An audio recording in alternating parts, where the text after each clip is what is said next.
ఐదవ తరగతి 7వ పాఠంలోని అడవులు గిరిజనుల పాఠానికి సంబంధించిన ముఖ్యాంశాలు. గోండులు కొండ ప్రాంతాలలో నివసిస్తారు. గోండులు పండ్లు, చింతపండు, తేనె వంటివి తిని జీవనం గడుపుతారు. కొందరు వ్యవసాయం చేసి బతుకుతారు. గోండుల గ్రామ దేవత అకీపెన్. వీళ్ళ జాతర నాగోబ జాతర. ఇది ఆదిలాబాద్ జిల్లా ఇంద్రవెల్లి మండలం కేష్లాపూర్ గ్రామంలో కలదు. ఈ జాతర 5 రోజుల పాటు జరుగును. గోండుల నృత్యం గుస్సాడి నృత్యం. వీరు ప్రధానంగా నెమలి పించాలతో చేసేది. చెంచులు నల్లమల్ల అడవులలో నివసిస్తారు. మహబూబ్నగర్, కర్నూలు, గుంటూరు, ప్రకాశం జిల్లాల్లో అధికంగా ఉంటారు. ఆహారం కోసం అడవిపైనే ఆధారపడి బతుకుతారు. అడవిని తల్లిగా పూజిస్తారు. చెంచులు కొండ మామిడి, కొండ నేరేడు, సీతాఫలం, వివిధ రకాల పండ్లు, తేనె వంటివి తిని జీవనం గడుపుతారు. తేనెను సేకరించడం వీరికి తెలిసినంతగా ఎవరికీ తెలియదు. కుందేళ్ళు, పిచ్చుకలు వంటి చిన్న చిన్న జంతువులను వేటాడడం వీళ్ళ వృత్తి. అడవిలోని ఆహార పదార్థాలను సంతలో అమ్మి జొన్నలు, రాగులు కొని వాటితో సంకటి చేసుకుంటారు. చెంచులలో గర్భిణీ స్త్రీలు చింతపండును చింతబూడిదతో కలిపి ఆహారంగా తీసుకుంటారు. చెంచుల కుటుంబాలు గుడిసెలు వేసుకొని నివసించడాన్ని పెంటలు అంటారు. చెంచులు అధికంగా లింగయ్య స్వామి, చెంచులక్ష్మి దేవతలను పూజిస్తారు. ప్రధానంగా మాఘమాసంలో వీరు పూజలు నిర్వహిస్తారు. బోండా జాతి వారు విశాఖపట్నంలోని అరకు ప్రాంతాలలో ఉంటారు. వీరిని బోండో మరియు పోరోజు అని కూడా అంటారు. వీరు మాట్లాడే భాష వింతగా ఉంటుంది. ఈ భాషను రెమో అంటారు. మన దేశంలో బోండా జాతి వారు దాదాపు 12,000 మాత్రమే కలరు. వారం జరిగే సంతలను హత అంటారు. వీరు ఎక్కువగా పోడు వ్యవసాయం చేస్తారు. పోడు వ్యవసాయం అనగా అడవిలో ఏదేని ఒక ప్రదేశాన్ని ఎన్నుకొని చెట్లను నరికి అక్కడ విత్తనాలు చల్లి 2-3 పంటలు పండిస్తారు. తర్వాత ఆ ప్రదేశాన్ని వదిలి మరో చోటికి వెళ్తారు. దీనిని పోడు వ్యవసాయం అంటారు.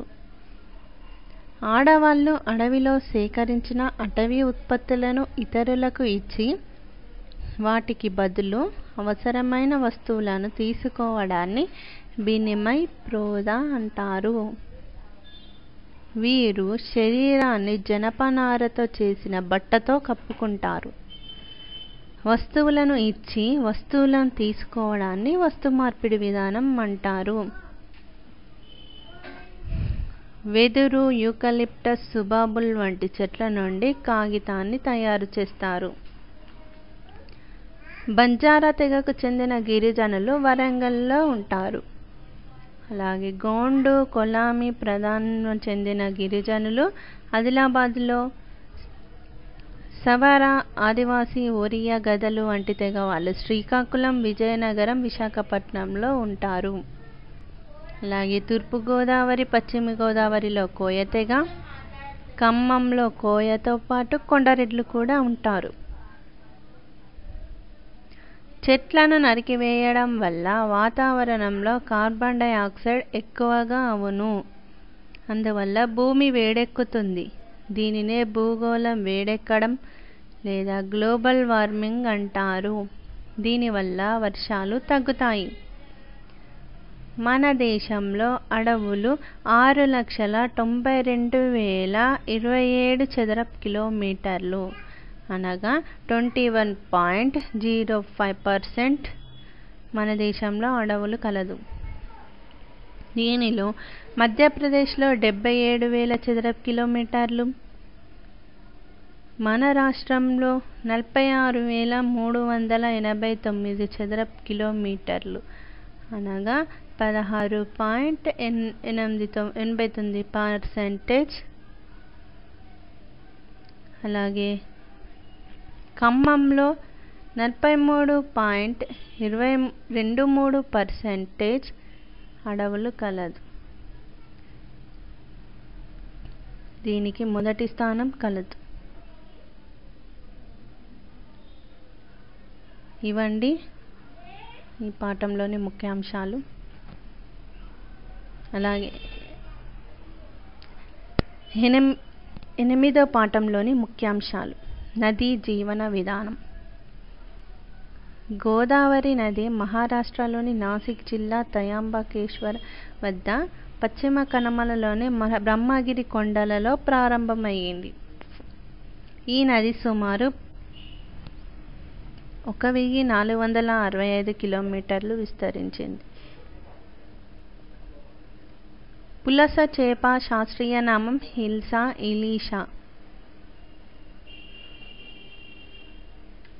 గోదావరి నది సముద్రం నుండి 1200 కిలోమీటర్ల వరకు ప్రయాణించును. చేపల్లో ఒమేగా-3 ఉంటుంది. గోదావరి నది మొదటి డ్యాం గంగాపూర్ వద్ద ఉంది. గోదావరి నది 3,12,812 చదరపు కిలోమీటర్లు విస్తరించి ఉంది. భారతదేశ భూభాగంలో గోదావరి నది 10వ వంతు. ఇంగ్లాండు, ఐర్లాండ్ దేశాల మొత్తం భూభాగానికన్నా ఎక్కువ.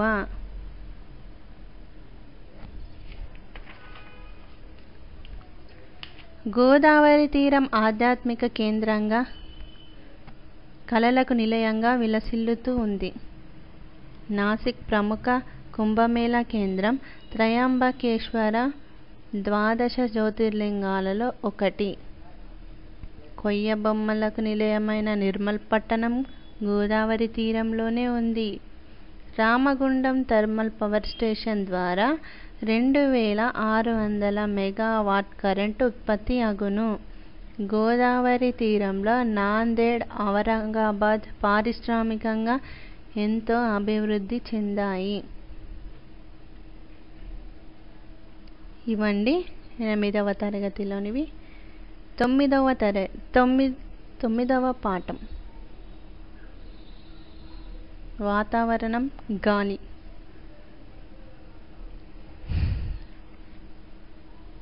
ఆవరణాలు ముఖ్యంగా 5.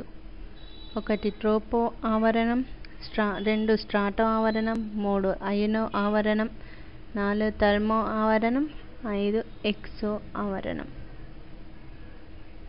గాలిలో ఎక్కువగా నైట్రోజన్, తర్వాత ఆక్సిజన్ మరియు CO2 కూడా ఉండును.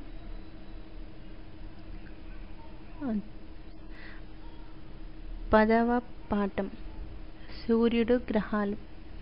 అంతరిక్షం గుండా భూమి సెకనుకి 30 కిలోమీటర్ల వేగంతో పయనిస్తుంది. చంద్రుని వివిధ కళలు ఏర్పడడానికి సుమారు 28 రోజులు పట్టును.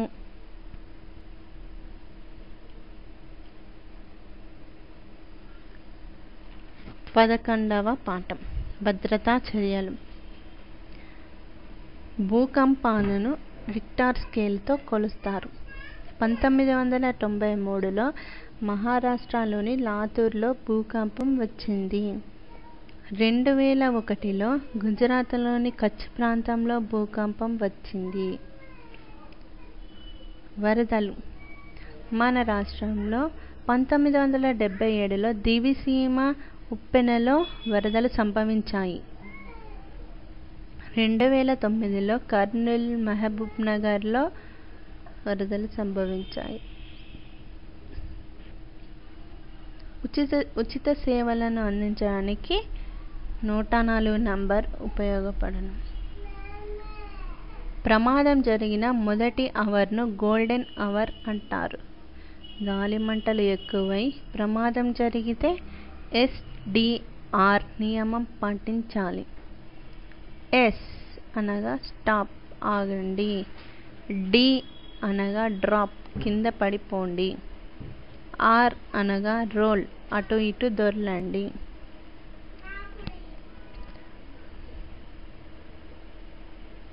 గుండె ఆగిపోతే దానిని సిపిఆర్ అంటారు.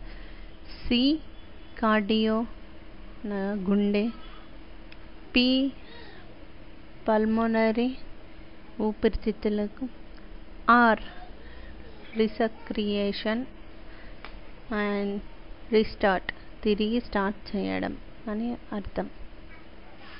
ఇవండి ఈ పాఠంలోని ముఖ్యాంశాలు. Thank you.